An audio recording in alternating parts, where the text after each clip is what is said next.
Okay, so I'm going to show you how safe you would be within my vehicle. First and foremost, we have the Littman Cardiology 4 stethoscope. It's quite fantastic. Also, this here is called an echo core attachment. So what this does is it actually can amplify the sounds that you hear through here, and also it can record what you're listening to, and you can attach that recording to a medical document and things of that sort.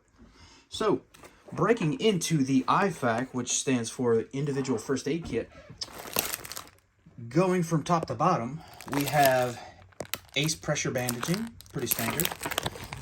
This is referred to as an Israeli bandage, which is very similar to a tourniquet. And this is your typical cling gauze.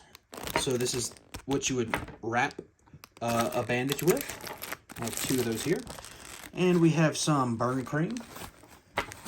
Typical medical / sports tape. And then here is your regular gauze sponges. We call these 4x4s, hence 4x4. This is the most common bandage that you would use for a cut, scrape, laceration. You would place this onto the cut and then wrap it with this.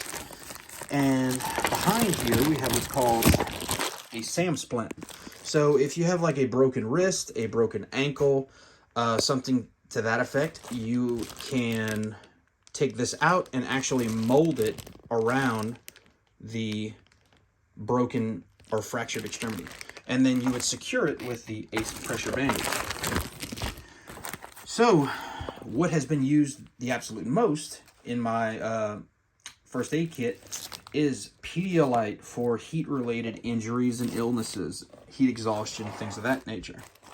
Neosporin, because, you know, why not?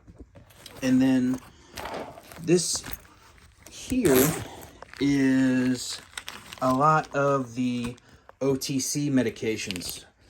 So Benadryl, acetaminophen, you can see a little pink one down there, Pepto-Bismol, you know, things of that nature. An extra Pedialyte here. And then if things get like super squirrely, you know, we got a CPR mask.